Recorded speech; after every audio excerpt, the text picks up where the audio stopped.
That's better. That's better. I don't think you could hear me a second ago. I don't think you could hear me a second ago. I just froze on the mic there. Apologies for that, guys. So we are back with the fans debate. We've got some fantastic guests just waiting there in the waiting room. Fantastic to see them. But this is open to channel members to jump on. The link is on the YouTube community page. I've just posted it out this morning. So if you want to join, give us your thoughts on Leeds 2-2 with Everton, then please do, guys. Fantastic morning to all of you.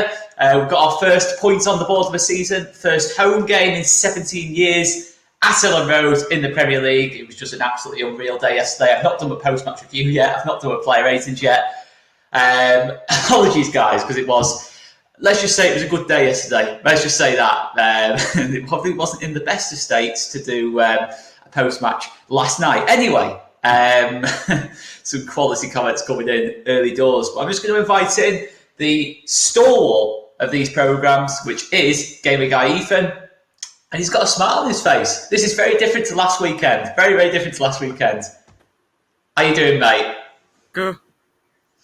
I mean, you look at it and you think, what a crazy game of football that was yesterday. I still can't compute it all. It was mad, wasn't it, mate? Yeah, it was. I mean, did you think it was a penalty? No. Absolutely not, or 50-50, or... Yeah, good. Yeah, I mean, it was 50... I mean, having said, watching it a bit in the ground, I've not watched it back, I've not watched Match of the Day back yet. It looked like it could be. It could be a penalty, in terms of, obviously, Coops put his arms on Calvert-Lewin, but didn't really seem enough to be a penalty. I think as soon as you saw that VAR monitor go up in the scoreboard, you knew there was a bit of bother, and the ref obviously goes over to the monitor. They never overturn it. You just knew the penalty was going to get given. Obviously, we saw changes to the team yesterday. Calvin and Firpo came in. Do you think that obviously benefited us? I mean, obviously, Calvin was a big benefit to us. I mean, what did you make to those changes? It did. I mean, obviously, Firpo came off, actually, like half an hour to go, and that was interesting. Obviously, went to like a back three late on in the game, and it got us back into it, really. I mean, what do you make of the performance overall? Do you think a draw was about right? No, we grew away. You felt we deserved to win? Yeah. Yeah, I mean, obviously we have 70% of the ball. I mean, the mad thing is there was 34 shots in the whole game. It's like it was like a basketball game at times. It was absolute madness. But yeah, I'll be honest, mate. At 2-1, when Gray scores that goal, I was worried at that point because obviously Calvert-Lewin had two quick-fire chances. I mean, Meslier produces again, doesn't he, mate? Yeah, always. Always. I mean, even against Man United, he made a couple of saves in that first half to keep the score down a little bit. And yeah, as Hazard says here, sorry guys, I'm just going to go to your comments as well. Calvert-Lewin did have a lot of chances. That is very, very true. But we did as well, to be honest. It probably could have been even more than 2-2. I mean, the defending in the game is absolutely shocking.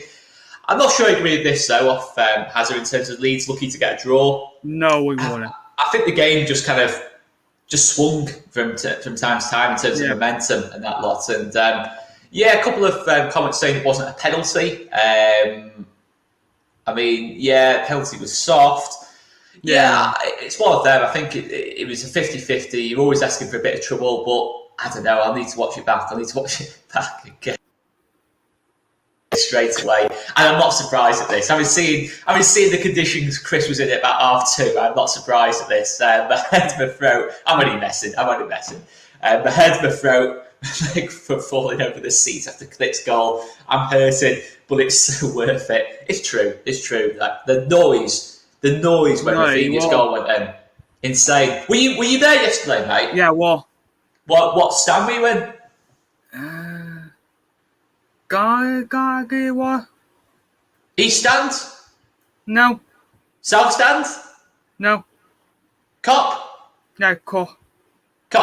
So you get the atmosphere going, mate. You were leading the chant, weren't you? Yeah.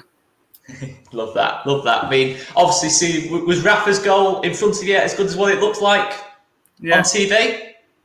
Yeah. Summit, wasn't it? Summit that. I mean, what did you make to Rafinha? Obviously, second half. I mean, it was just absolutely unreal, wasn't he, in that second half? You are. And in terms of man of the match, would be anyone who particularly stood out for you yesterday?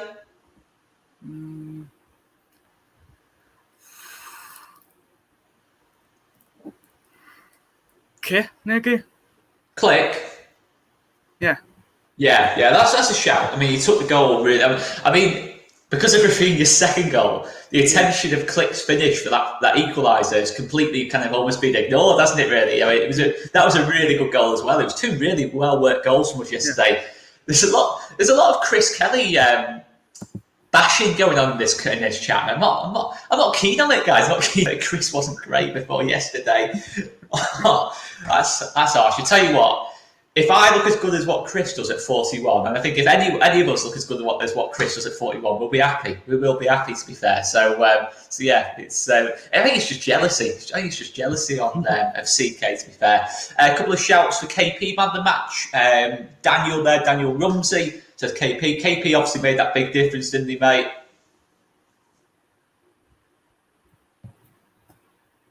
You there, mate? Yeah, yeah. Oh, it's my Wi-Fi again. Yeah, KP. Yeah, I've seen KP in there instead of Cock. It was a clear difference, wasn't it? Obviously, Robin got injured yesterday, so that's the way it sometimes goes. But our man Giancarlo, our absolute legend Giancarlo, is in the chat as well. Love to see that. Yeah, Melia gets a shout. Obviously, yeah, he will go. Here we go.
I can't hear you.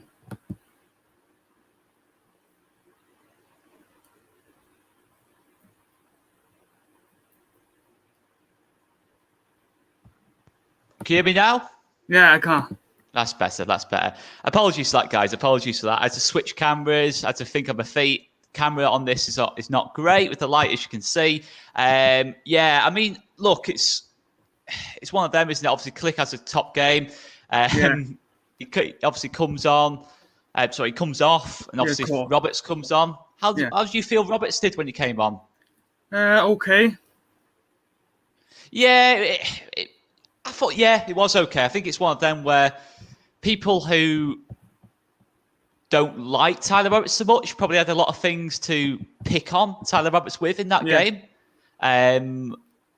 But then on the other side of things, people who like Tyler Roberts probably saw a lot of things they can say that's good about Tyler Roberts. But mate, would you look to make any changes from what that team that started the game against Burnley? No. You keep the same team again? Yeah. That's a fair shout. That's a fair shout. I mean, not even Robin Koch, if he was available, to go into like the right hand side of the defence. No. No. Okay. No problem at all. I mean, any of last thoughts on the game before I let you go, mate? Nah, what I've got here. Nah, near. All around pretty positive then, mate. Yeah. Yeah. No, it was positive, wasn't it, yesterday? It was certainly better than last weekend. That's what you can say for nothing. But it was all much more positive than last weekend. So I'm going to let you go, mate. Absolute legend as always on the streams. Gamer guy Ethan. Hopefully we'll have you back on after the Burnley game, mate. Yeah. Love that. I'm going to let you go, Ethan. Absolute legend. See you later, mate. See you later. Now I'm going to let in our very passionate Scotty. He's looking very happy. He's looking a lot happier than last week. I'm going to let him in. How are you, mate? Not too bad. What's a crack? Yeah, nothing much, mate. My camera once again has let me down. As you can see. I think you need to dial up. I think a dial up be more reliable for you, mate. It's honestly, it's one of them things, isn't it? It's one of them things. You can hear me at least, guys. You can hear me. Scotty, initial thoughts on yesterday, mate? It was a good performance, marred by what I would say, I don't want to say dodgy refereeing, but inconsistent refereeing. Just with the whole penalty thing, if that's a penalty, then why was that not a penalty at the end of the match? There was a lot of inconsistency. He was letting away dodgy tackles on both parts. We had put in some bad tackles that he let us off with, and then they're getting booked for silly things. And I think by the end of it, there was 3 players I thought were lucky to stay on the pitch. Cooper, Lucadini, and Yuri Mina. I thought all 3 of those players were very lucky to be on the pitch by the end of it. But overall, we'll have to think Everton is one of those teams that we're in with. That's, for me, I said it on Friday night, for me, they're one of those clubs, one of the real 6, and we will be sitting in and around that 8th to 12th position with Everton. So I think it was a good display. It was a much better effort than against Scum. And you can see Calvin Phillips makes a difference because Richarlison done nothing. Absolutely nothing. No, we did a good job, didn't we? I think on a lot of the key players. I think, obviously, Damari Gray, I thought, caused a lot of problems on that side of the pitch. But I think it was an interesting battle between him and Ayling. I think Ayling kind of got to grips, I thought, with Damari Gray after he scored, ironically. I thought he started to kind of get to grips with him after that. But yeah, it was a weird game. It was a weird game, really. I mean, I was worried, mate, at 2-1. I was very worried at 2-1 when they were having chances to make it 3-1, 4-1, and obviously Melié's bailed us out at that point. But it felt like the second half was the Rafinha second half for me. He just, not just because of the goal, he just took control, didn't he? Yeah, he played a lot better in the second half. In that second half, we've seen the Rafinha that we know that we have. The first half, I think with Rafinha, it was more of he was trying to get used to playing in front of the madness that is the Leeds fans at Elland Road, and just we're all very lucky to be there. But I think for me, I think that's what it was for Rafinha in that first half. He's not used to it. I'm trying to think who else would have been playing that wasn't used to it. Junior Firpo, he's never played in front of them. overall, going away with a point from an established Premier League side, it's good. I think we should have won it. 100%, we should have won it. I think overall we were the much better team. And as you said, the second half was the Rafinha show. His passes were nicer. Even when he was taking on Luka Digne, he was a bit more confident. So yeah, it was good to see, and hopefully we'll see that from the get-go against Burnley. Yeah, no, absolutely. I mean, it was Rafinha's brother playing the first sort of game and a half, wasn't it? Really, it was almost unrecognisable, wasn't it, against Man United? Even first half yesterday, I thought it wasn't kind of Raf's at his best at all, to be honest. No. But then he just it just second half, bang. When you need him, he steps up more than any other player, I think, of this team, to be fair. But obviously the penalty. Again, I've not seen it back. Pen? No pen? They were both pulling at each other, both of them. And obviously with me sitting at home watching it, I'm able to see what the ref's saying on VAR and things there and then. And I'm going, do you know what? Calvert-Lewin made an absolute meal out of that. Mm-hmm. And I don't want to say he didn't dive, but he just flopped to the ground. Before he hit the ground, he dived. He went through. He literally read the diving book of Jack Grealish and went, right, well, Jack would get a penalty here if he done this. So he done it and he got a pen. But again, the challenge on Bamford, right at the end, just before the whistle blows, that was more of a penalty than that. I hate to say it, but I think the referee made the right call, really. And Cooper got caught out. He should really know better than to be pulling at players like that in the box in this day and age. But again, that was 100% a penalty at the end of the pitch as well. Yeah, I mean, it's one of them, isn't it? I mean, obviously, as soon as it goes to the monitor, VAR, it's not going to get overturned. It's going to get given. I mean, to be honest, I thought Coops was a little bit rash yesterday for me. But I like Coops as well. But, he's diving in. He's always diving in all the time. And to be fair, some of them he won, some of them he lost.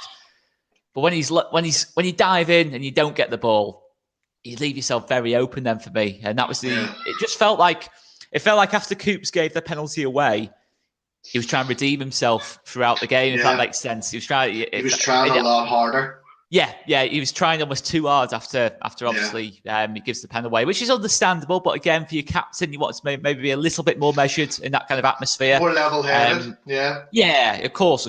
But what do you make to the defence at this moment in time, mate? Because it's weird, isn't it? It's like back to what it was first half of last season. We're giving away a lot of big chances. Obviously, Melié's making saves, but we see both without Llorente.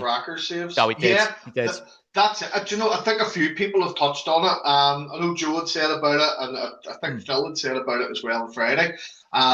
It's that we're playing two left centre-backs, and that's not how we've been playing. For the last 3 years, we've had a left centre-back and a right centre-back. Again, so that's why for me last week, I didn't understand why Koch was in CDM, where he should have put Struijk in there and had Koch at right centre-back, really, for me. And I think against Burnley, we need to see that again. I don't know why all of a sudden it's two left centre backs. It's just suddenly, It doesn't look right, does it?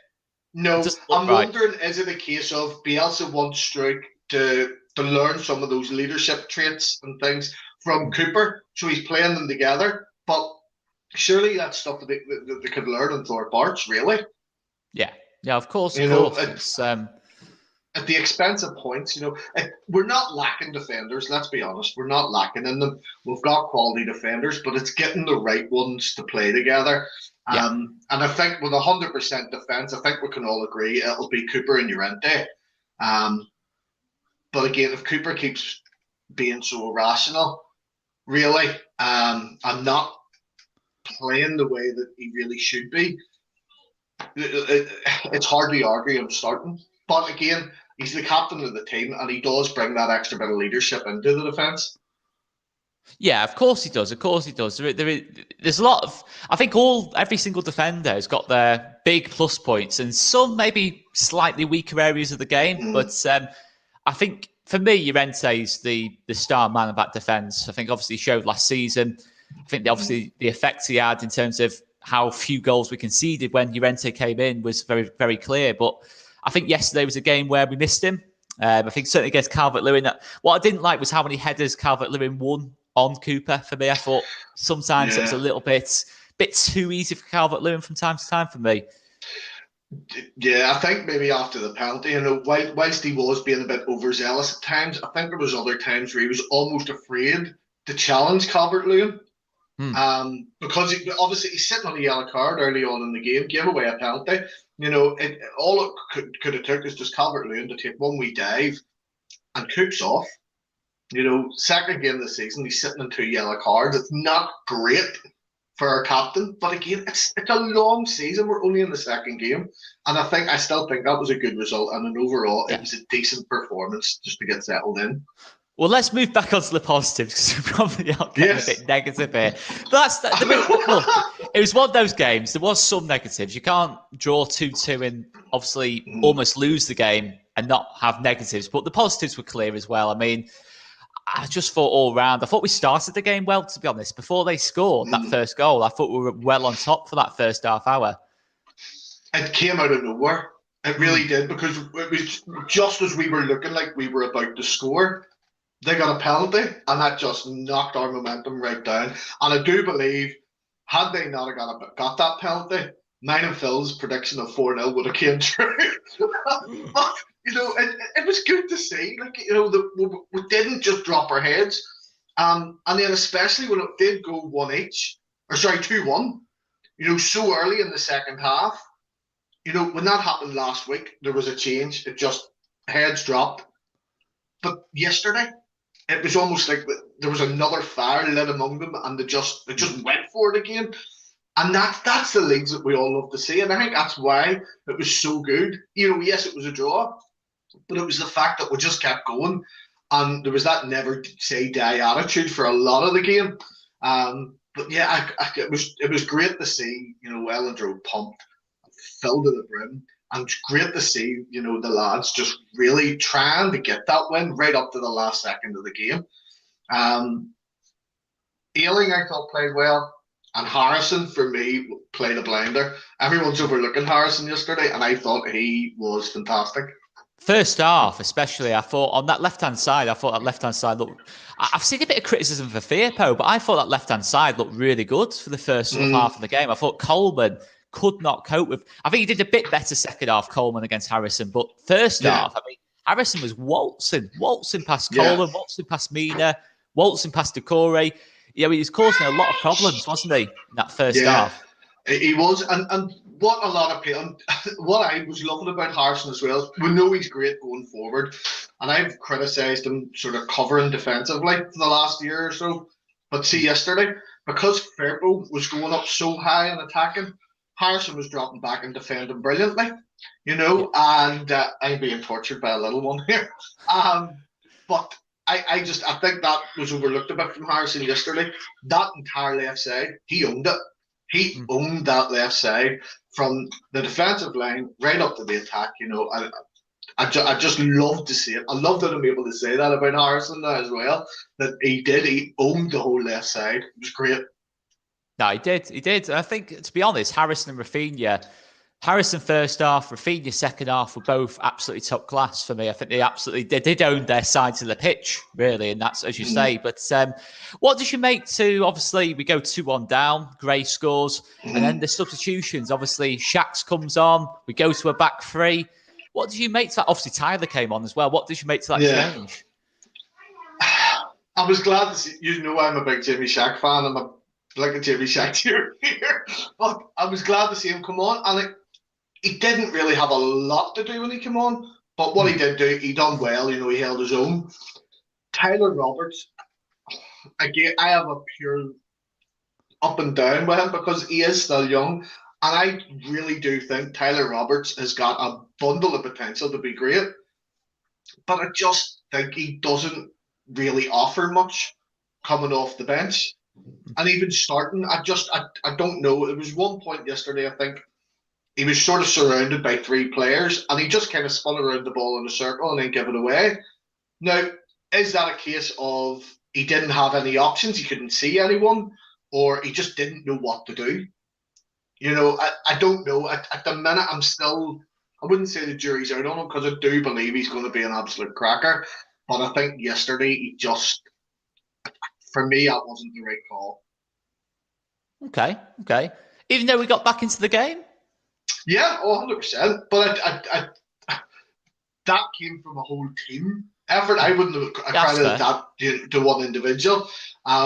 For me, and I know he was saying, in the post-match, he was saying that Rodrigo had a bit of a knock. But for me, the change to make yesterday, maybe for the last 15 minutes, and I think that would have been the game changer, was Rodrigo won for Bamford. Bamford worked his ass off yesterday. He really did. And see those last, I think was it maybe the 85th minute, and he was pretty much, he had the ball, and all he had to do was place it, and it was going in, and he was exhausted. And the shot he gave, you could just tell it was just, he just knew he had to shoot. He snatched at it, didn't he? Yeah, and I get, if Rodrigo's on there, that gets buried in the back of the net, because obviously he's fresher. I've said a few times, for me, Rodrigo is that impact substitution game changer, opposed to where Bielsa's planning on having him. Me personally, I think that's the change I would have made. I'd have brought on Shackleton, and I would have brought on Rodrigo maybe about the last 15 minutes. But again, Roberts is only going to get better by playing him, so he needs the minutes. He needs to come on. Yeah, he does. And I mean, it's one of them. It's the same to Ethan. If you don't like Tyler Roberts, there was a lot of things yesterday you could use as like confirmation bias kind of thing, that, as you said before, that he holds onto the ball too long, he gives it away. But then if you like Tyler Roberts, there was things that he looked at Tyler and thought, oh, he did this yesterday. So it was kind of like a very mixed kind of game for Tyler when he came on. But I thought he did okay when he came on. I mean, it's not easy to come on in the Premier League game, 2-1 down, and try and have an impact. And I thought he did have a reasonable impact. But yeah, we want more. We want more from Roberts in that kind of sense. But I mean, any other kind of concerns, mate, in terms of this team? Well, not concerns. Positives. Let's go on to positives. Yeah, Calvin came in. What a difference it makes. I mean, it's not a hot take. It's not a hot take to say Leeds United are a better team with Calvin Phillips, is it? Yeah. No, it's obvious. What I won't take is people in the comments going, Leeds are a one-man team and we're going to fight relegation. If you're saying stuff like that, get in the bin, as Joe would say. Get in the bin. We are not a one-man team. Get in whatever bin, the recycling bin, anything. But Calvin is just Calvin's something else. I remember seeing him years ago whenever Leeds came over here and they played Craigavon, it was Glenavon, in a memorial for David Healy. Calvin Phillips he was still young, like Alex Mowat was playing and stuff, that's how long ago it was. And I remember a load of guys sitting in the crowd going, "Here, that Phillips guy, he's all right, doesn't he? I don't know." And I think it was my dad that actually said, "I think he'll be a cracker in a few years." And everyone kind of laughed at him. And now look at him. He's the beating heart of our team. He really is. Nah, of course he is. Of course he's absolutely. It doesn't even need saying how crucial he is. He is the midfield. When he plays, he is the midfield kind of thing. I mean, obviously, Click obviously plays his big part as well, but you can't take, without Calvin on the pitch, you can't take Click off with half an hour to go, because we just got absolutely overran. No. Calvin had to then, he had an even bigger role when Click came off. He was having to cover a lot more space. Obviously, he had a tough, you know what, in terms of, it's underestimated that Everton midfield. Alan Doucouré, that's a pretty good as it goes, that's a pretty good two-man midfield to have. I know, obviously, it's not one of the best in the league, but they're good players. Doucouré showed a couple of times, getting good quality shots off, getting past Calvin from time to time. Alan, we all know, is a good player. So it was not an easy game at all for Calvin. And, you just saw at times when we didn't have the ball, how high Calvin's pressing. He's almost pressing with Bamford. And you're thinking, it's absolutely... you think it's absolutely chaotic at times, but then it's brilliant. You don't really know what to feel, but then when you see the comeback, you're thinking, yeah, that's we're bold. That's the way we're going to play. There's going to be times this season where we go 2-1 down like we did yesterday, and we go on to lose it like we did Man United. But then the counterpoint is there's times this season where it will go on to go the way it did yesterday. Sorry. So it's one of them. I think it showed yesterday that we've still got to be bold. None of this, let's sit back now and counterattack teams. So I don't agree with that at all. I don't think that's the way we should play. I think we've got to still play on the front foot. I think we're at our best when we're on the front foot. And it shows, doesn't it? It really does show. But in terms of Burnley, mate, would you look to make any changes? Would Robin Koch come in if he's available for you? If he's available, and I love Struijk, I really do. But if he's available, I would be having him in that right centre-back role. For me, that is literally the only change that we need to make. We need to level out that left centre-back, right centre-back situation. I know I said the other night, Joe had to go at me about saying Jamie Shack really, but that's not the case. It's a case of every time Jamie Shack plays, to me, he proves that he's able to be there in the first team. What did you make to Shack's yesterday? He didn't have a lot to do, but when he did have something to do, he done it well. It's that pace I love about him.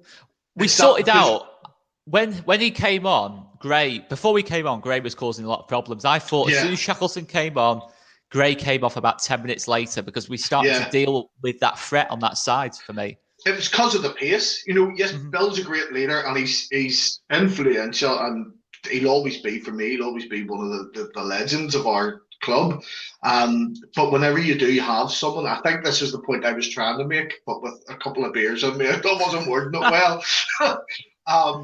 But whenever we do have those pacey players coming down that right side, Bill sometimes is a bit slow to get to them. And then, so when we had Jamie Shack come on, as you said, Damari Gray couldn't do anything afterwards. He really couldn't. And I think, I think sometimes the attackers sort of would maybe take Jamie Shack for granted because he's so small. But what they don't realise is that he will absolutely take you out if he has to. But no, sorry, I'm going off the tangent again. I do this all the time. But you're saying about the changes, for me, the only change to be made is Robin Koch in at right centre-back, really. But I think whatever Bielsa was saying in the post-match interview, it sounded a lot to me like he's going to be starting Rodrigo again with him and Click in midfield. And I really hope not, because I think Click and Dallas really, really played well together. I really do. First half an hour, I don't think Everton could get a kick, really, in that midfield in the first half. They did have spells, don't get me wrong, in the game where probably start the second half where we couldn't get a kick either. But you saw, just in terms of Dallas, it wasn't so much, Dallas isn't like this fantastic, brilliant technical footballer, but it's winning the 50-50s. It's how many times did he won 50-50s today and made the right decisions? Neither Click or Dallas really do anything. Click probably a little bit more so, but Dallas doesn't do fantastic, wonderful things on the ball. He keeps it simple, and the more talented players like Rafinha, Harrison, Bamford, he gives them the platform. That's it for me. I think yesterday showed that we scored 2 goals yesterday without a number 10 that we desperately need. It shows we can score, and that's against a Rafa team as well. We know how organised Rafa Benitez teams are. When we went 1 down, mate, or 2-1 down, I'm thinking this is one of the last teams in the league you want to go behind to, because you know what Rafa's going to do. And ultimately, they weren't able to do it because we still have that creativity, even though we don't have a number 10. So where do you stand on the transfer-wise, in terms of the situation? There's about a week to go now. I don't know what the take of Bielsa saying he doesn't expect anyone else through. I've seen someone making a point about, is he saying that to kind of light the fire under the clubs that we're maybe dealing with? Then that story about Noah Lang, it's still circulating despite Fabrizio Romano saying it's a no-go. It's not happening. We're not in talks with him or Koopmeiners. But for me, that that's the one I'd be signing as Coop Miners. I don't think we need to sign another winger unless Bielsa is going to bring a winger in and transform them into a 10 and have 3 sort of playing in behind the back and stuff. I don't know. But for me, Coop Miners is the one I'd sign because he can cover Calvin. And once I started hearing more about him, I had to go and watch clips. I had to watch highlights and stuff. And see when he played midfield and taking free kicks and stuff, that's what sold me. And the fact that Alkmaar have put an 18 million price tag on him, it's a no-brainer. It's a no-brainer. But yeah, I mean, it's hard, isn't it? It's convincing these people that because Coop Miners, I think I agree, he's a very good player, but he knows he wouldn't start straight away. That's the issue, and it's convincing people.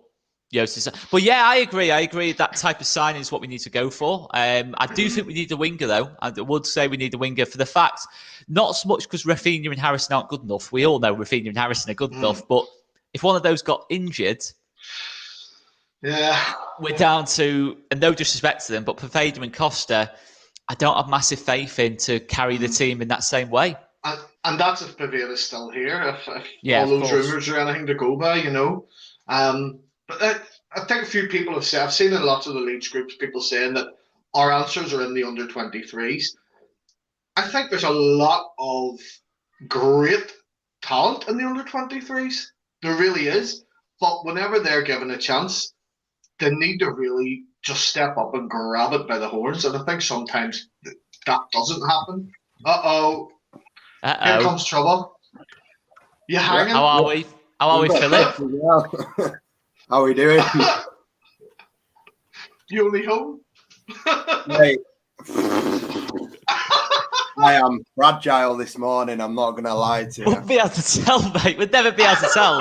Looks like you've been stung by a bee in your eyes. Mate, I've hardly had any sleep again.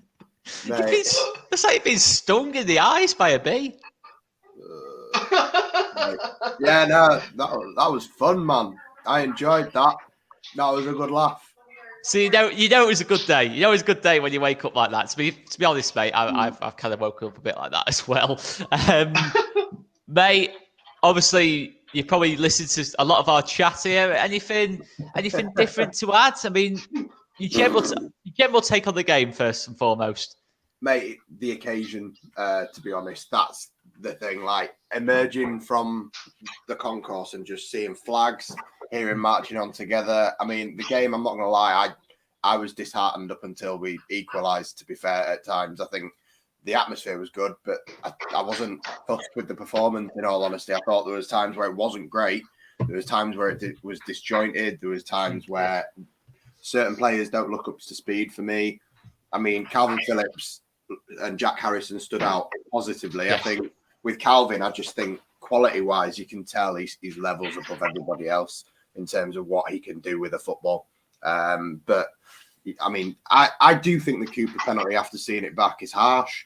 I think Ayling had moments where he didn't look great. But overall, I think a draw, fair result. But just to see fans back in the stadium and have that atmosphere again, that's the only thing that really mattered yesterday. And we got the occasion. We didn't lose. We got a result. And the fans being back was just brilliant.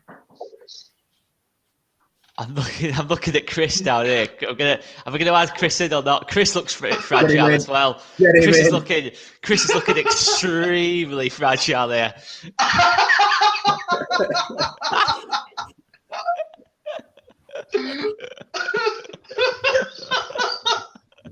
I'm not gonna lie, I'm a bag of shit.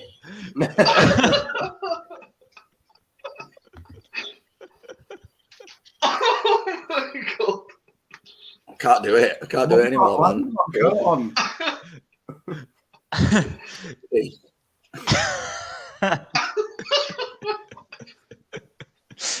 Chris, what's harder, drinking with Jack and Tash or the Tough Mudder? Drinking with Jack and Tash. Yeah, mate. I'm honestly, from head to toe, there's something hurting. I've got a smashed up shin from going over the seat in front of me when we scored the first goal. It's all worth it, though. It's all worth it. It is. That's the main thing. It was worth it. At least we didn't lose the game. We got something from it. We got something from it. Chris, talk to me about Rafinha's strike. Oh, mate. Do you know what? I've seen it loads. If you can remember it. I've watched the full game back this morning on Sky. They had the full 90 minutes on, and the view from behind him, so in the East Stand, it's an absolute stunner because he's put his laces through it without putting his laces through it. So he's hit it with the instep, but he's hit it so hard and just bent it into that far corner. It's an absolute stunner of a finish. And I've got to give Coops props for the assist because he puts it bang where he should have it for Rafinha, and he just smashes it in that corner. It's an absolute stunner. Well, I'll go back onto Phil because me and Scott, we've been a little bit critical of Coops for yesterday. I thought he was a bit rash yesterday for me. I thought he was a little bit rash. I mean, Scott was kind of agreeing. I don't think it's a penalty though. I honestly don't. I think but even if it's not a penalty, it's a bit of bollocks. Like, I'm not being funny. He shouldn't be falling over from that Calvert-Lewin. Like, fair enough. Go to VAR. And if VAR is going to give it as penalty, at the end of the day, you're going to have to struggle to sort of find something that goes against it and goes, oh, it's not a penalty. He's given it because it's a foul. I get that. By the letter of the law, it's a penalty, but it is pretty soft. And like, he's not done anything to make that fall happen. He hasn't. No. And they're both grabbing each other's shirt. For me, it's bullshit. But end of the day, like, it's the right decision. I'm just bitter about it. Do you not think his general performance though was a little bit messy, and he was always trying to. I don't think he was the worst player on the pitch for the vast majority of it, but he definitely wasn't anywhere near the top 5 of our better players. I mean, obviously, Coops is getting quite a bit of criticism in the comments, and I mean, that's always going to happen anyway with Cooper, though, isn't it? Yeah, he's just like target on any time he plays, mate. So give away a penalty, you expect him to get piled on, but. End of the day, like, he was one of the best defenders in the league last year. He's our captain. Just get behind him. Like, if you don't like him, just shut up. I think that's the easiest way to go about our players. Like, you don't have to slag them off all the time. You are allowed to support them and just be quiet if they do something bad and you don't like it. Like, fair enough. If you don't want to ship him out the club, don't ship him out the club. But you don't have to. I mean, I love Coops. I do love Coops. Did you say he was one of the best defenders in the league last season? Last season, numbers wise, yes, mate, he was. Okay, right. Numbers-wise, that's fair. We can do it again if you want. I'm too fragile for that chat right now, Oscar. I'm not going to lie to you. But numbers-wise, you're saying? Yeah, numbers-wise last season. That's fair. That's fair. He was in the best team in the league, yeah. Okay. You want to go now? He's better than Diaz and all that lot. That's what I'm hearing from. That's what I'm hearing from you. Yeah, definitely. Okay. That's what I'm saying. I mean, look, obviously Robin Koch was out yesterday. We know he was out injured. Does he come back in for you if available versus Burnley, Phil? Well, I think Llorente meant to be fit next week. No, that's true. If Llorente's fit, do they come straight in? Yeah, Llorente straight in. Jesus Christ, honestly, like I heard what Scotty was saying before, the left-footed left centre-back, right-footed right centre-back, get that back. I think we need that. But for me, if Llorente is fit, Llorente over Koch all day. I know we haven't seen Koch in the centre-back role yet, and we're all maybe a little bit down on him because he was CDMing and not CDMing very well. But for me, Llorente is probably our best defender. It's really crept up on us, but he's probably our best defender. I'd say starting if he's fit. That's fair.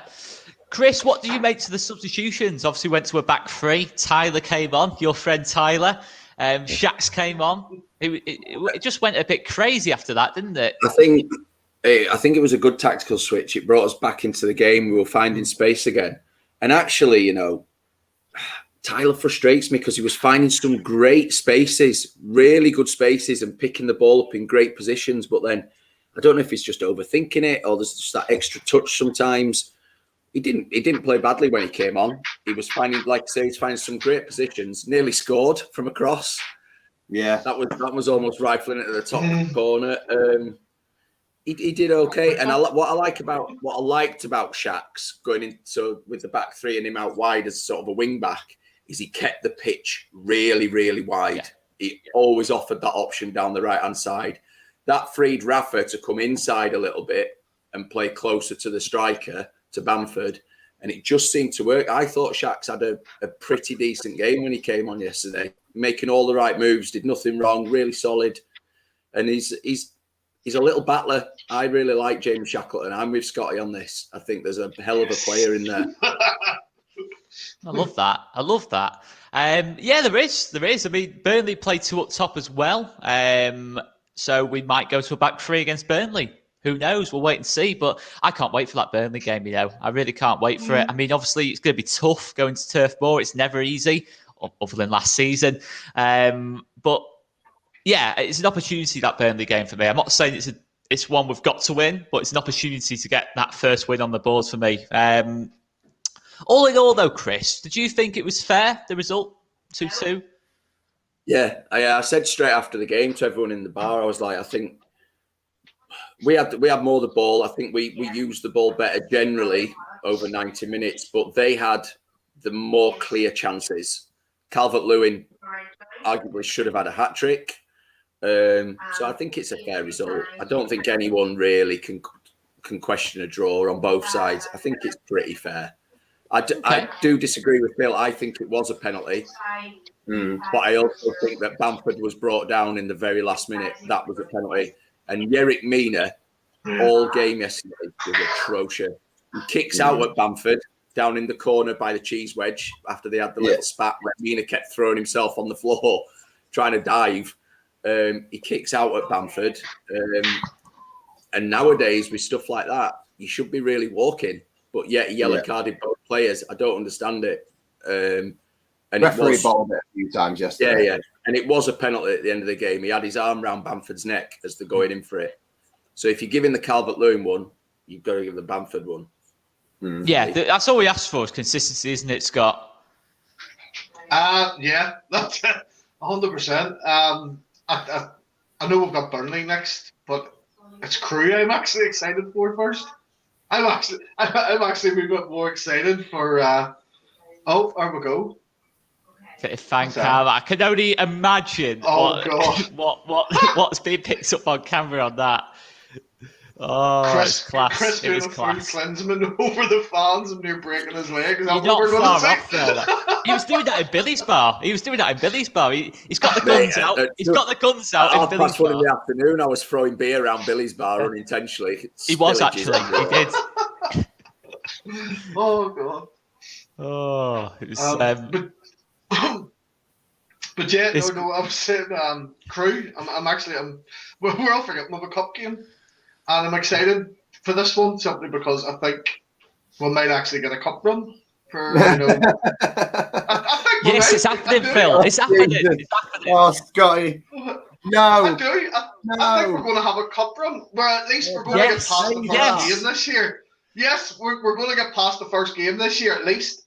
Bielsa's going to win a cup match for Leeds. It's going to happen.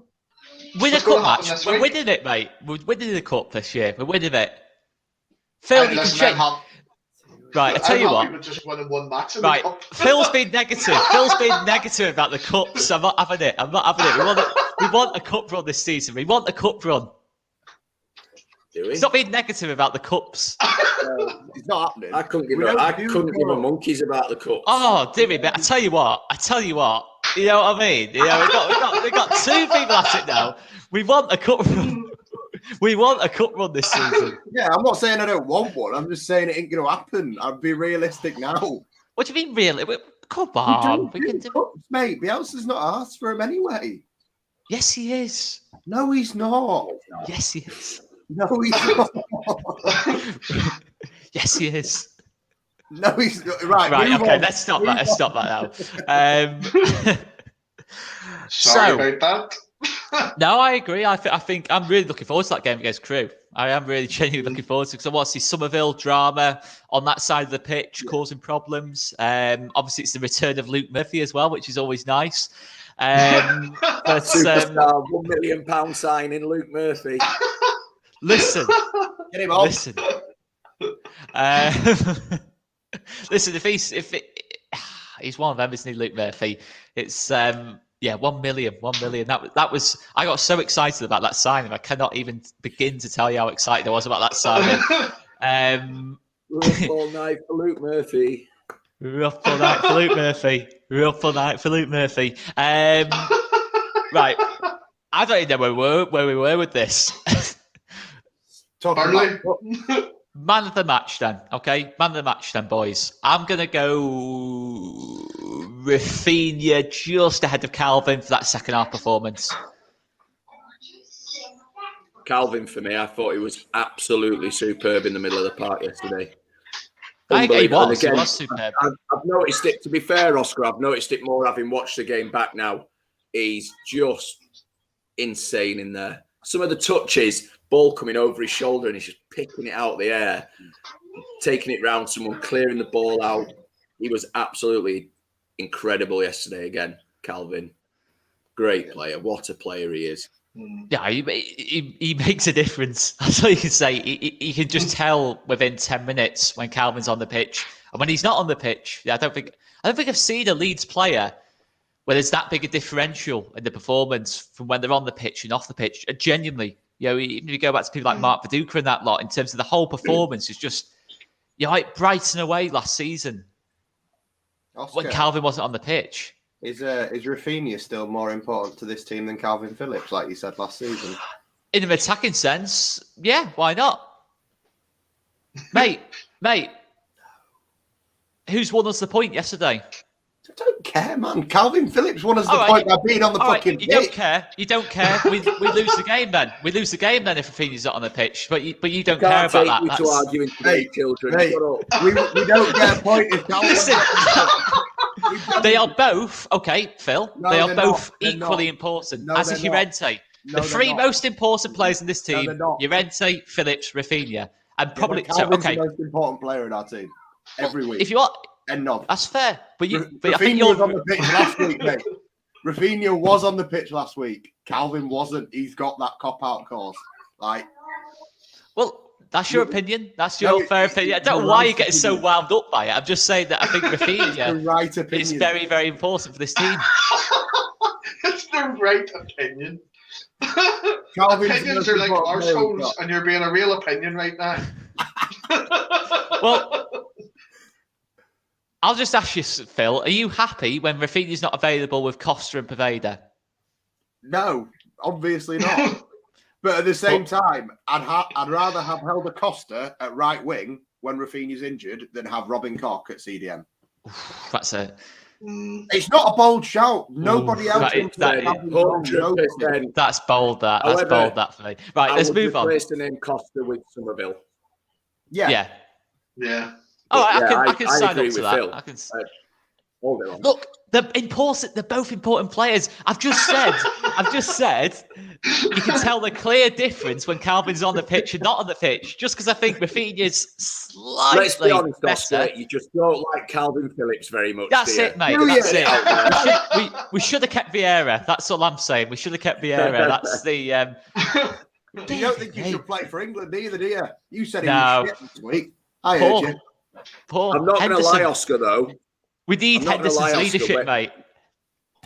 Mentioning Vieira, when that sale happened of Vieira, I was cheesed off a bit and was more happy for Calvin to go at that point. Oh, okay. Well, this changes the spotlight from me. The spotlight's all back on you now, mate.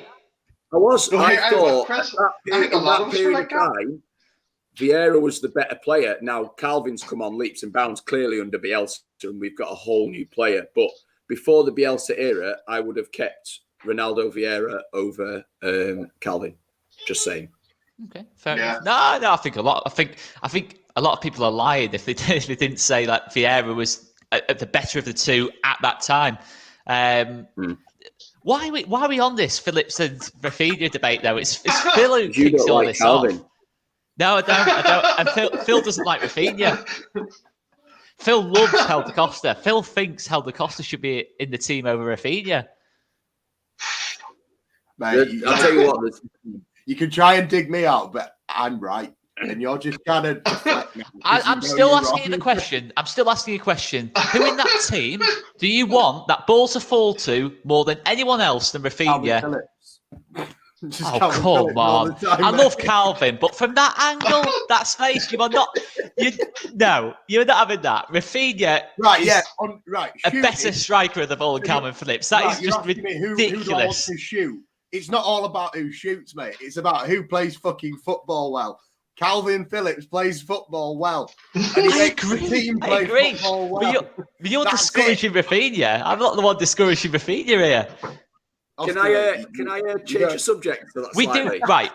Chris, Scott, do Leeds United get a point from that game without Rafinha on the pitch? Why am I being dragged into your domestic? Okay, so that's a yes then. That's a no then. That's a no then. There you go. I think without Calvin Phillips, we'll lose the game, regardless of Rafinha scoring. We would have scored yesterday if Rafinha was playing or not, because that's just the way we play. Rafinha just happened to be the one that scored, but if it comes down to disrespect, let's just get rid of Rafinha then. Let's get him sold. This has gone awfully wrong for you, hasn't it, Oscar? But it hasn't, though, has it? It really hasn't. Rafinha's in the Brazil team for a reason. But you brought up the word sold, Oscar. Who would you rather be sold if we had to sell one or the other? Rafinha. Oh, now he fucking puts Rafinha. He don't give a shit, really. He's just there to antagonize people. Obviously, Rafinha. Calvin, from an emotional point of view, you don't want to see a Leeds fan leave the football club. I mean, Rafinha, I've accepted, will probably only be at this football club for 2 or 3 years at most. I've accepted that pretty much since that game against Everton. Can I change the subject now? Because this is like doing my head in. I think Phil was 100% the milk monitor when he was at school. 100%, wasn't he? What the fuck is a milk monitor? To check to make sure you've paid your milk money to get your free bottle of milk. 100%. 100%. I watched. Phil's coming out, right? And said Cooper was the best defender in the Premier League last season. I'd let that go a minute ago, but now I'm going to go back onto that point. What are you going on about? Can I just say something? I'm doing a goal a favour.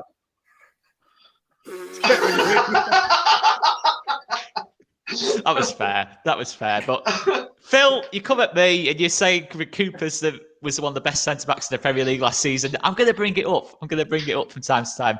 Sorry, Chris. So, just watching Bamford quite closely yesterday. What a good game he had yesterday, you know. And I'm loving the Patrick Bamford we're going to get this season with fans back. He was in ultimate shithouse mode yesterday. He made Yerrick Mina's life a misery for 90 minutes. He was, every time something happened, Bamford was in his ear and giving him some. And I love to see that from Bamford because I think he's at his best when he's in that mood. He snatched at a shot late on and stuff like that. But I thought his overall play up and down the pitch, great defending corners as well. He cleared a couple out. I thought he was superb yesterday. Because he doesn't score, he goes a bit under the radar. But I thought his general play yesterday was exceptional at times. What an assist as well. What a ball that is. Oh, great assist, mate. Yeah. He just doesn't give anything up anymore. He doesn't give anything up. You know who else was quality as well? Jack Harrison. Oh, mate. Times where he was screaming for the ball and no one...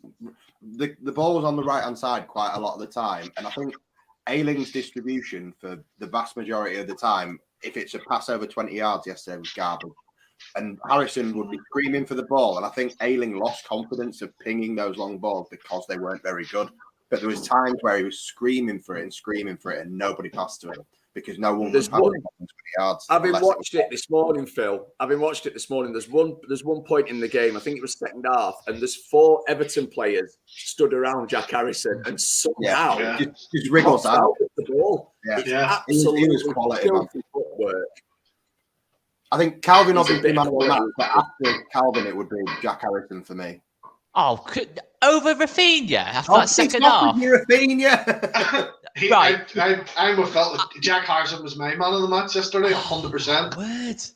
He was. I told he owned that left side. He did. He was fantastic. How is he better than... Look, Jack Harrison was superb in that. He'd be probably third in the list for me, but better than Rafinha. Are you... Oh, my word.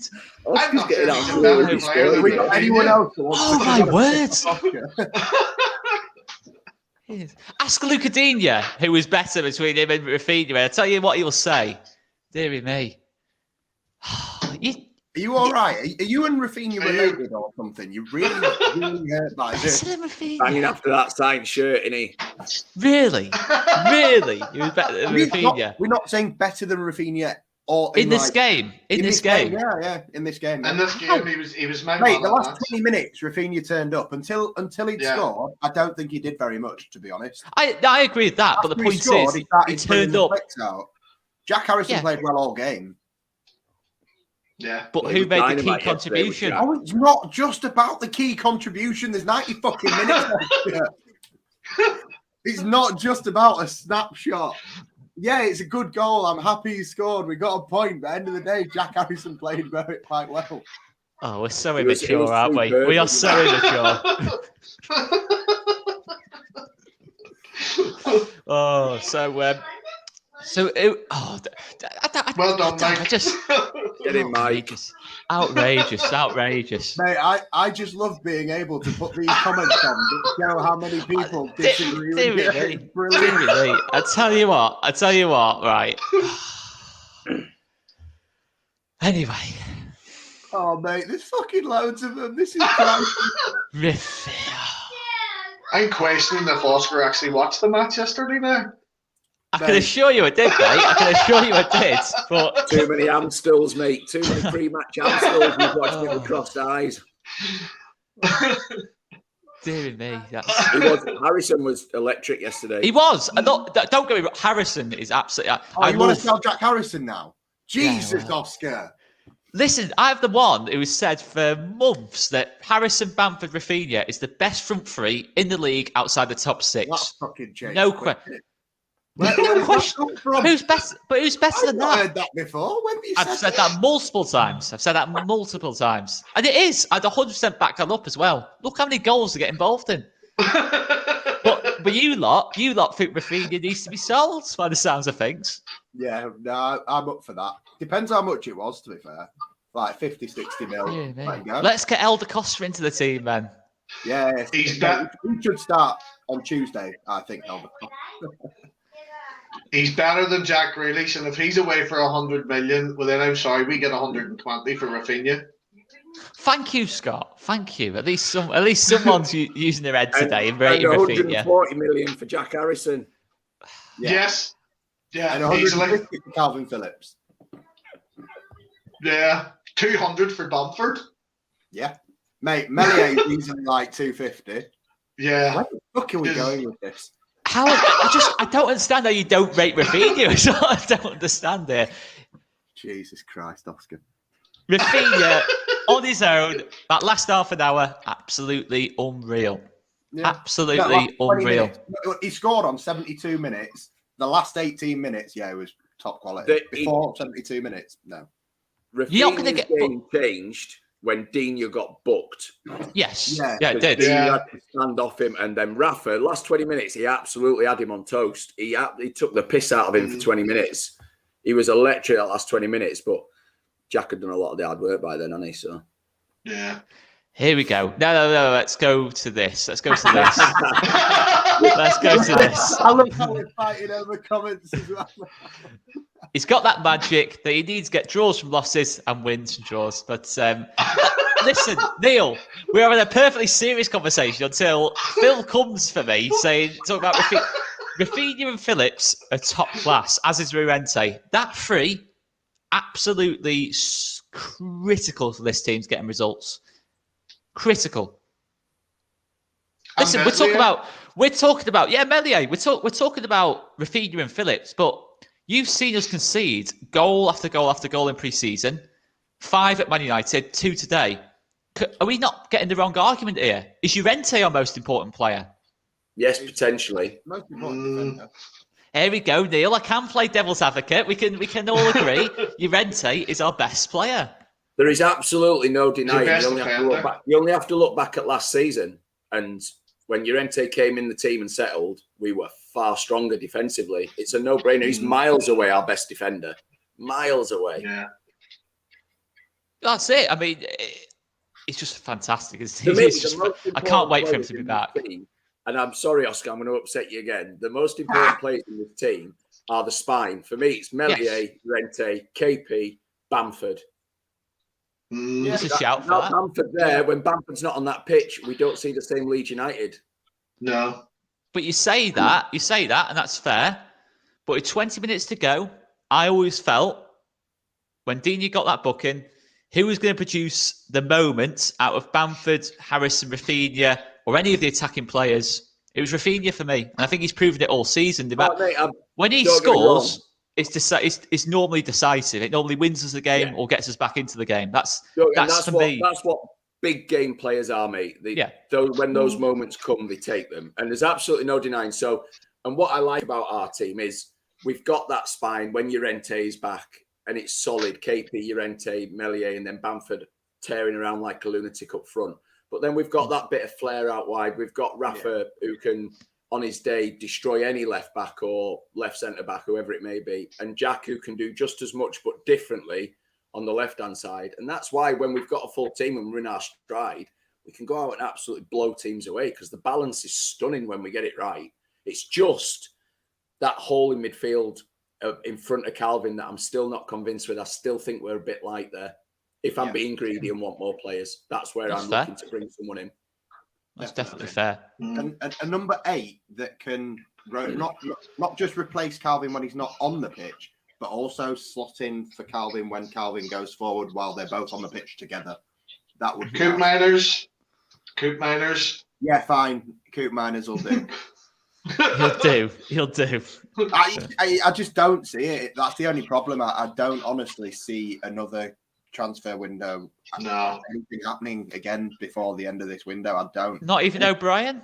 No, I don't think it's going to happen, mate. I've come to the conclusion now where I'm just sort of starting to think, with what Bielsa said the other day, I don't think it's a case of they don't have the money. Like people are saying, there's a financial situation. That's not what he said for me.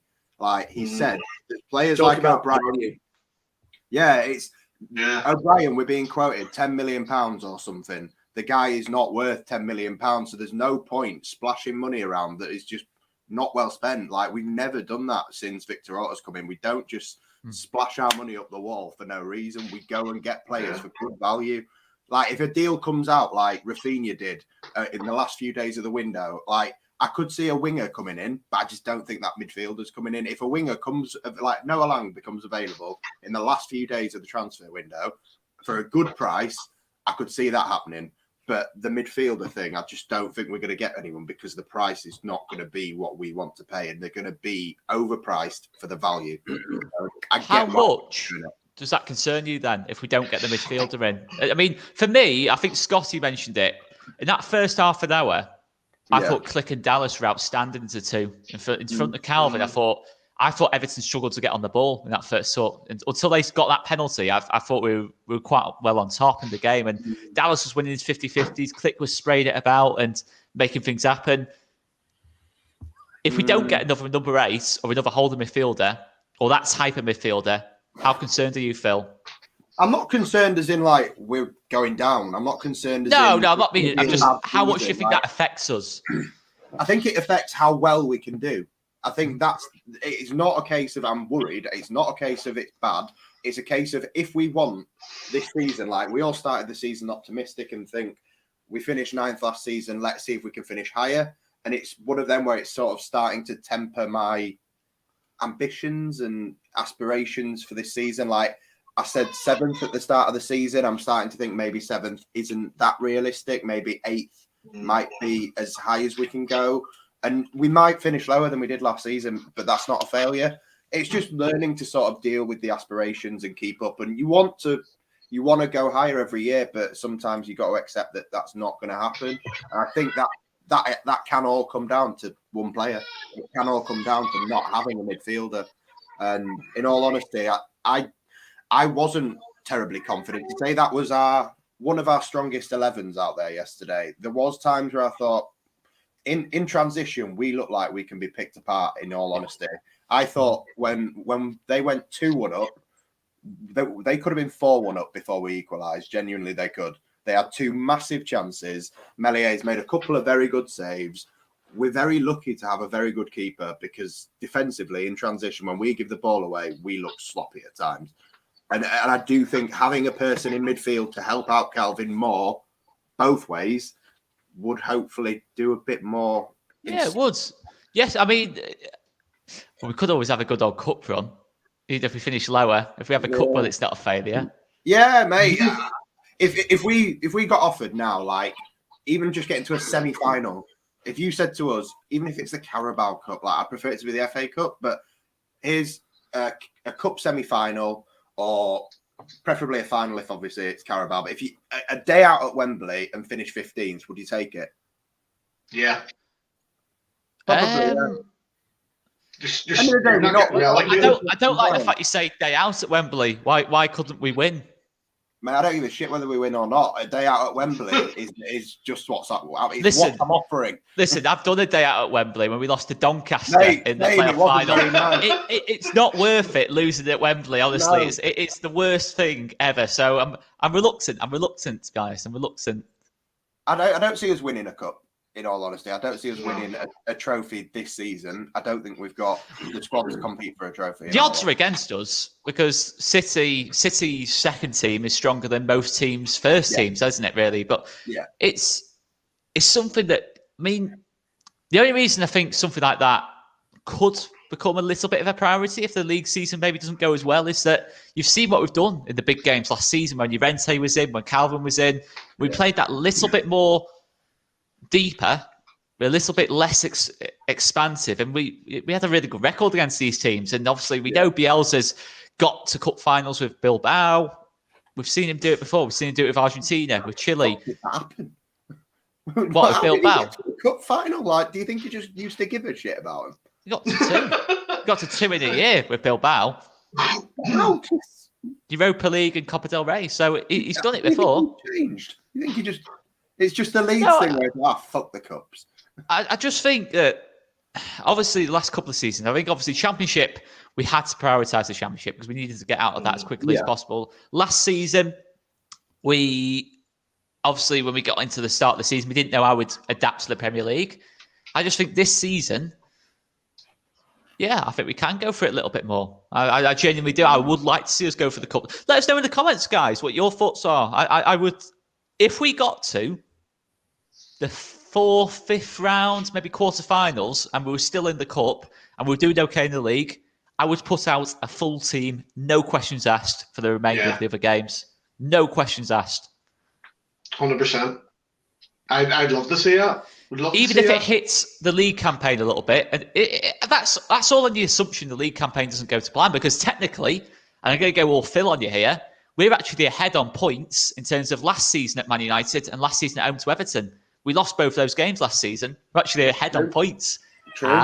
See, so we might finish higher after all. It's good. See, I can do we, this game as well. We agreed on stats. something. Well, progress. I can play the game with stats as well, you see. Come on. Chris is looking increasingly thinking, why on earth did I join this chat today? Why have I logged on? I could have stayed in bed. Got to get up with these 2 muppets. I'm having to listen to Peter Andre. I'm listening to Peter Andre and the Lancashire Harry Maguire arguing about Rafinha and Calvin Phillips. I'm listening to you prattle on about a cup run, and I couldn't give a monkeys about a cup run. Yeah, but could you give a monkeys about anything here at this moment in time, in fairness? Yeah. I think the only thing a cup run is good for is to get the fringe players game time. Beyond that, I wouldn't. If we got to a quarter final and we're sat lower, we're sat bottom half, but maybe 12th, something like that. I wouldn't be wanting our full team put out. Really? No. Why not? Because I don't want to jeopardise the league. I wouldn't jeopardise the league because I agree with Phil. It's very unlikely. You never say never. It's very unlikely at the minute that we're going to go and win a cup because, as you say, Man City can put out their third team and probably ruin most clubs. Do you know what I mean? On the day, so they've never beaten us though. Well, well, they have, just not the last year. They have beaten him. He's always got to be that guy, hasn't he, Phil? He's always got to find a way to be that guy. They haven't beaten us when we've been in the top flight. Thank you, Scott. I'll help you out there, Oscar. No, see, as long as we're safe in the league, I say go for it. As long as we're safe, because I can't see us finishing any lower than 12th. I don't think we'll finish higher than we did last year, to be honest. I really don't. But if we can stay in around there, sort of 8th to 12th, and have a cup run, and just as you said, Oscar, if we get to the quarterfinals, just fire the full team out. Just go for it. What's the worst that can happen? Finish 12th in the league and we don't win a cup. We're still in the Premier League. Yeah. I won't risk staying up for the cups, but I don't think we're going to be in that situation. There you go. That was nice. I was trying to see what was going on there, but that's nice. Mate, the little man's happy. He's seen Bielsa. He's got pictures. So have you? Oh, well, not Love with Bielsa. Just from yesterday, I sent him pictures. Good stuff. Who you got? Go on then. Go on. What are you going to wind me up about now? I can see it in your eyes. There's something. I'm not. I'm actually genuinely thinking because of your nonsense from earlier, where you're talking about Rafinha and Calvin, when we could just they're both top class. I can't think of anything else to discuss now. We've basically just spent the last hour arguing. For no reason. Again, we won't say who started all that, but I think we know who started all that. Yeah, I think it was Scott. Yeah. Don't blame me. I'm the only one sitting here without a hangover. I'm placing bets on Bet365 to see how long it's going to take for Chris to fall asleep on us here. Yeah. Other betting it's close. It's getting close. I'm glad Chris came on because at least the main question.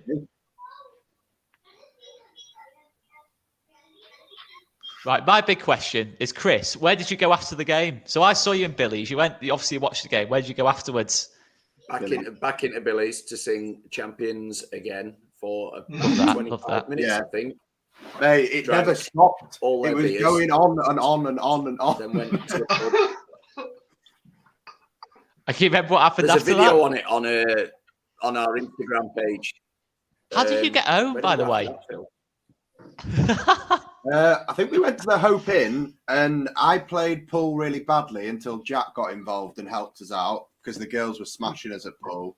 And then went back to Tash's, bit more drinking and taxis at about 2 a.m. or something. But yeah, the drinking went heavy into the night. And I don't think we stopped singing Champions Again Ole Ole until about I got out of the taxi when I got home, to be fair. I think I was still singing it to the taxi driver on the way home. Just me on my own in this taxi at 2 a.m. Come on, lad, join in. Champions Again Ole Ole. It's like, shut up and go to bed. It was so good to be back. I'm buzzing. As much as it's hurting, I'm buzzing. I can actually see the pain in Chris's eyes at the minute. I'm meant to be in the gym now, but I'm having a rest day. I'll trade tomorrow. Have a rest day, lads. Well, you've given me about 6 piggybacks at some different points yesterday. You've done some heavy lifting. Yeah, that's true. Dear me. Right, guys, we're going to leave it there anyway. Scotty, thanks so much for jumping on, mate, and putting up with our nonsense and arguing. I mean, love it. It's great. How them two can possibly think how the cost is better than Rafinha, I will never know. But there we go. We will leave it there, guys. Anyway, we will see you later, guys, for some previewing of Crew because we're going for it in the cups this season. See you later, guys.